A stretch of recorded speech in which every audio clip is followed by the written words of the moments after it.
keep it lit loud. Scars whisper codes to infinity. Oh, the blind spot, a kingdom with a lost line. No mirrors, just the truth divine. I rise unbound in the blind spot. You try to box the sun in prison grids, but I speak in wildfires, break what they forbid.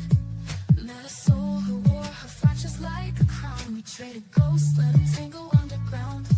Her voice, a kaleidoscope and braille. We rewired nightmares into iron sails. She taught me strength is just grief rearranged. A phoenix stuffed with ashes preordained. Now we orbit voids where others stall. Two hurricanes, calm in the eye of it all. We found ourselves in a blind spot, where the static blows a symphony. Heartbeats navigate the gridlock. Scars whisper codes to infinity. Oh, the blind spot, a kingdom with a lost line. No mirrors, just the truth divine. We rise unbound in the blind spot. The heroes cross the rooms before the storm. No honor, just the raw, the unadorned. Now we orbit voids where other stars respawn. A supernova's birth, both destroy and dawn. So let them preach the binary, the scene verseless. I'm fluent in the language of the unconfessed. Blind, nah, vision's just life's first light. Your sight's the bird to be the why. We win here in the blind spot. Our love's braille etches forever in the sky.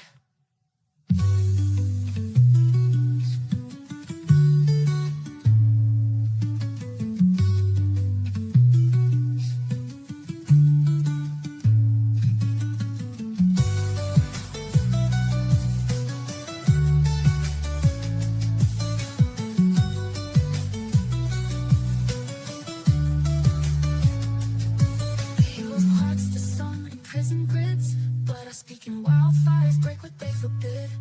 Met a soul who wore her fractures like a crown. We traded ghosts, let them tangle underground. Her voice, a kaleidoscope and braille. We rewired nightmares into iron sails. She taught me strength is just grief rearranged. A phoenix stuffed with ashes preordained. They try to box the sun in prison grids, but I speak in wildfires, break what they forbid. Met a soul who wore her fractures like a crown. We traded ghosts to entangle underground. Oh, the blind spot, the kingdom with a lost line. No mirrors, just the truth divine. We rise unbound in the blind spot. The heroes cross the roofs before the storm. No honor, just the raw, the unadorned. Now we orbit voids where others stole to hurricanes. Calm in the eye of it all. Tu joga dentro, eu fico de lado. Tu joga dentro, joga com força, vagabunda, me deixa de jogar.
Must be one of those weird 15 measure kind of. Yeah, let's go.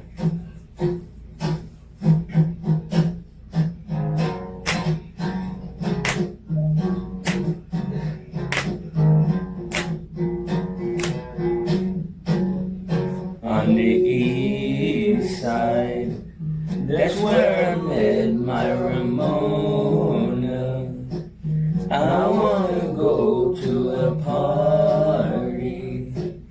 That's what what she said. Lonely, that's what I've been. Here's my telephone number, call me.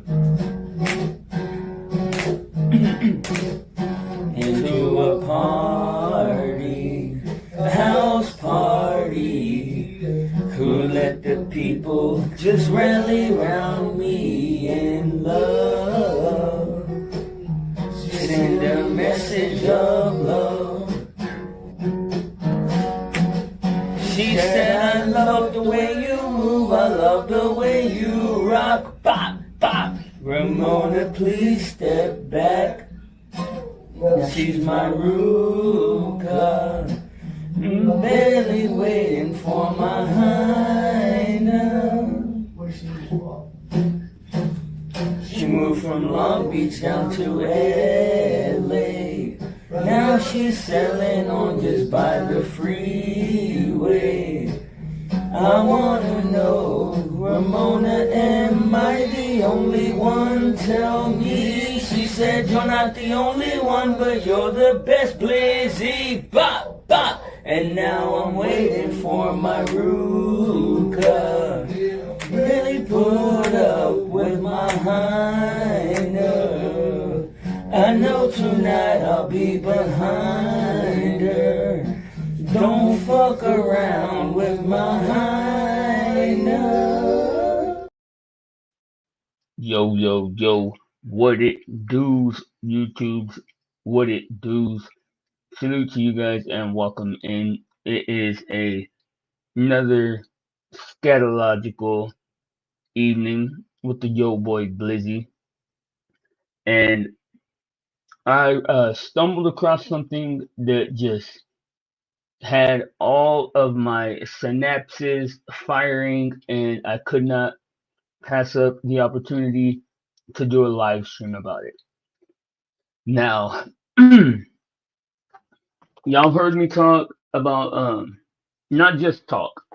Y'all heard me break the news and give y'all exclusives on the state of affairs with the AI and whatnot.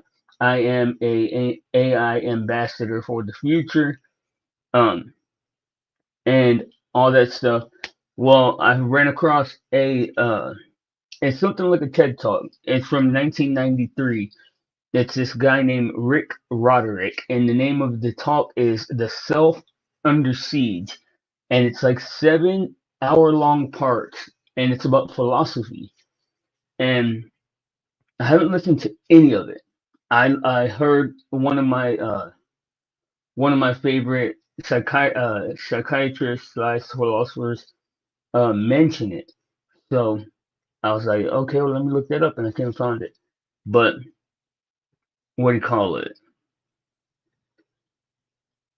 I'm not even gonna give that much of an intro. We'll just get right into it.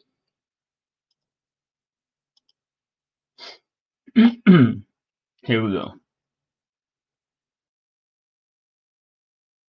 Great and overriding problem, and that will be the focus of this course.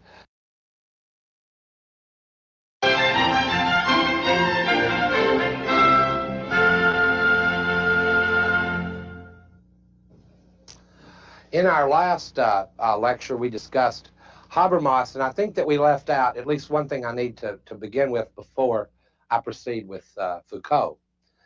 And that's Habermas's view of the self as a thoroughly social being.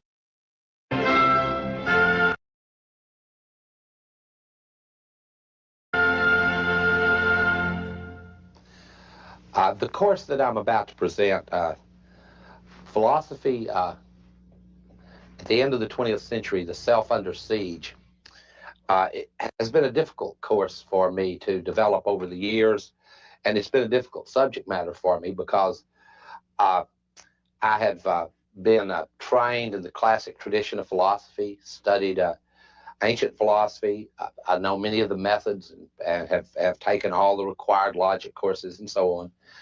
I have also done a lot of work in continental philosophy as well.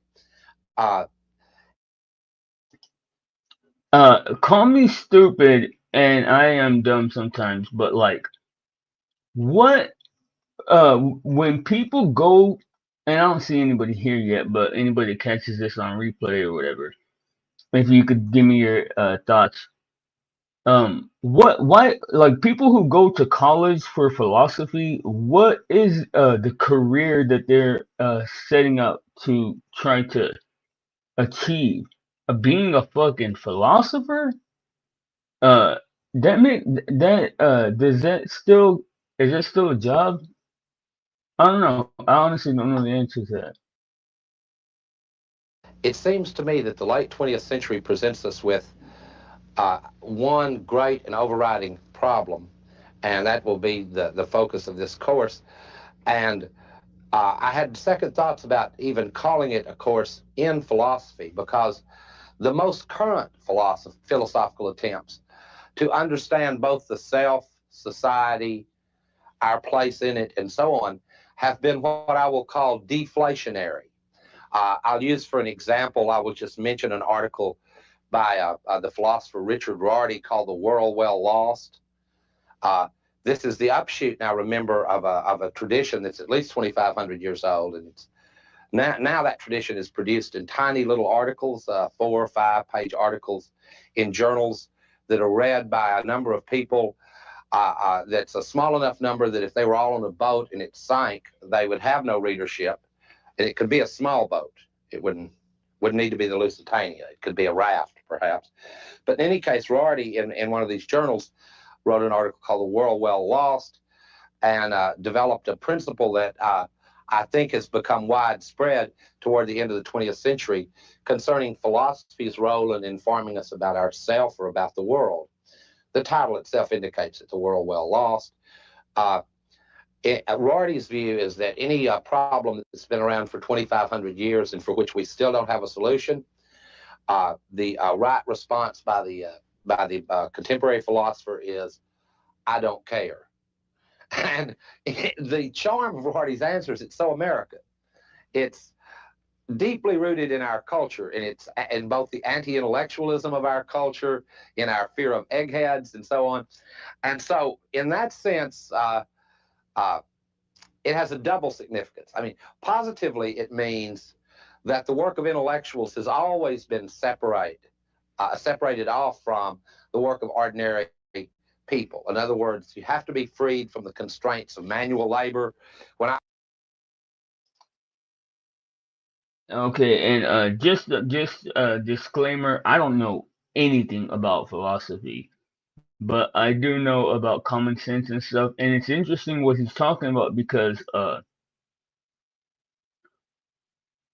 like when you think about what he's saying, the interesting part of that to me is that point of view ends up being the point of view, like he's saying that that's a fitting uh analogy or whatever for like they said the modern philosopher, if a question has been asked for 2,500 years, it hasn't been solved, the modern philosophers should say I don't care. But that's kind of the mindset that people take on, and they end up overlooking things that possibly could be answered.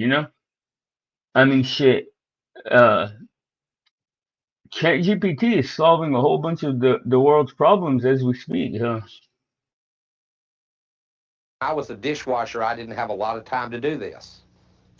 And when I was a union organizer, I didn't have a lot of time to do this. Uh, Anytime I was involved in manual labor, I didn't really have the time to do this intellectual work. That separation, that fateful separation between intellectual and manual labor has been with philosophy throughout.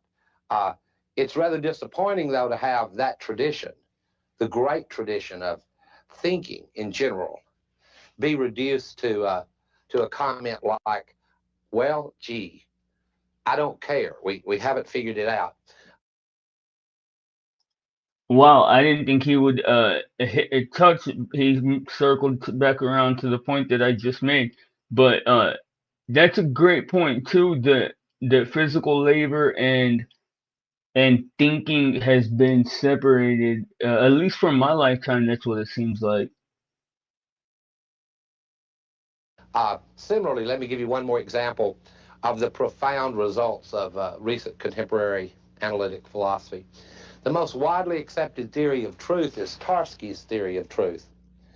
I won't do it justice here, but I will, I think, give you an account that fairly summarizes its main insight. Tarski's theory of truth is, it goes something like this.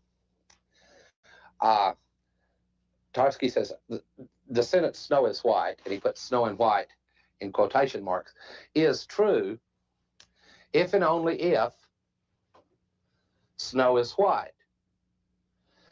I don't expect anybody in the audience to gasp, if you follow me. This isn't a theory of truth. This is the deflationary remark about how we use the word true. You follow me? It's just this is not the upshot of what we thought were the glowing and humanistic accounts that I appreciate to this day, developed by Socrates, Aristotle, all the way through Aquinas and so on. And in the late 20th century, what we get in area after area are these, what I will call deflationary accounts. On the upside, these accounts don't pretend to know much. I mean, if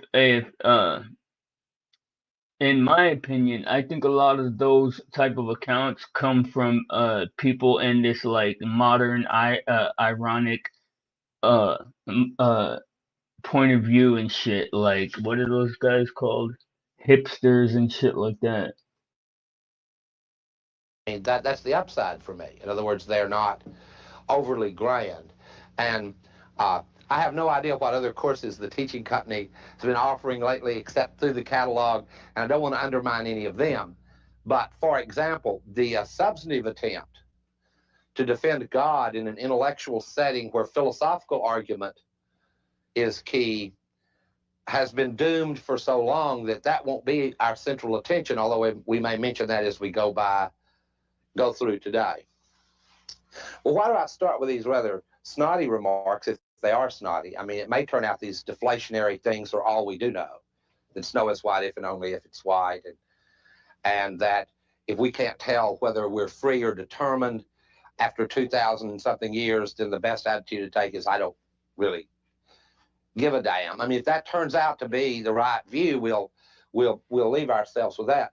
But there are some problems, and this is going to be the heart of the course, about which a deflationary view is hard to take, and one is our view of ourselves as selves, our own self-reflective view about what we are as human beings, what is our place in our society, in our world, and more importantly, maybe, what is our place vis-a-vis our commitments, our stations in life, our roles as husbands, wives, fathers, and I guess today to be absolutely correct about everything, significant others,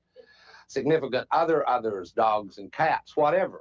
I mean, you know, just cover the whole gamut here to try to be contemporary. These are questions about which it's extremely deflationary to go, oh yes, the self, I haven't got one. I mean, that's disappointing in a different kind of way. I mean, many of you say sentences that are true without having a theory of truth, I hope. And I mean, it routinely happens. It happens in pool halls. People say, I can make the 8, and they make it. And you go, that's true. I mean, but you don't then ask for a theory of truth. Very few of you have a theory of structural grammar or empirical grammar, but most of you don't say sentences like you say sentences like, it's raining today. And yet, it would be kind of silly to ask you for a theory of grammar. And again, the self is a different story with the self, the human subject. I'm not saying that you'll tell your story, whatever your story happens to be, to just anyone. But it's hard for me to imagine, and perhaps this difficulty in imagining it is just my difficulty in dealing with the world as it is today. It's difficult for me to imagine anyone taking that kind of cavalier attitude about their view of themselves. And I'd like to argue in a strong sense that every one of us has some kind of theory of what we are as a person. Now, by that, I don't mean a really highly developed theory like one in quantum mechanics or anything like that. I may only mean a narrative story, something that connects or attempts to connect the various disconnected episodes in our lives. Something that gives us a reason to think we're the same person today that we were yesterday in some important sense, if that sense only means that you've still got the same driver's license. I mean, in some way, we want to have a narrative about our lives, about ourselves. We want them to mean something, in short. And I don't want to go off in this first lecture on a long exegetical set of remarks on this. Before he goes on the exegetical, which is a crazy word that I don't even know. Uh, okay, so the self. What is the self? Uh, the self. I never really had thought about it in the sense of like when you think of in a generic way when you say self, you think like just another person. But then like now that I think of it, the self is like uniquely um geared toward the fact that you aren't just another person, that you are you, and you can't see yourself like another person. But I'm very interested in learning what this dude has to say. I don't really have much to add so far. New phrase, which I'm afraid is going to be just a part of pop psychology, the politics of meaning. I don't have any idea what they're talking about, okay? I don't know. This isn't what I'm talking about, something much more immediate. And it may, in fact, have political implications. By that, I mean it may mean that people can have refrigerators, nice cars, nice homes, nice children, and nice degrees, and, nice friends, and have absolutely no sense of who the hell they are and be in utter despair. In fact, that condition, on the account I'll be giving, will be structurally common. This is not like a slam on any people who are personally here in the audience today or any people viewing me. It's not a personal remark. It's a structural condition. And so, therefore, the title, The Self Under Siege. And whether philosophy is the right discipline to look at this problem or not is unimportant to me, because in looking at it myself, I've been guided more by the problem than by the discipline that I started out working in. I mean, when I look at a college curriculum and see how it's divided, and we've got curriculum committees that redivide them like once a week or once a month, and then once a year I don't give a damn what studies this or who talks about it, but that it's part of the ongoing conversation of our species about itself. Who we are seems to me to be very important, even if it's taught in the curriculum under the heading basket weaving. It's an utterly, crucially important topic in my view. The self under siege, this is comes about, I think, in part, the sort of apocalyptic tone to the lectures comes about in part because I really do believe that new factors, new social factors and others in the late 20th century have led to a kind of pressure on human beings, on selves, not on as individuals, not as individuals, but on them anonymously. In fact, the systems I have in mind are anonymous systems. And I'd like to characterize a few of those. And as I do so, what I'll be running through what I might call some of the pathology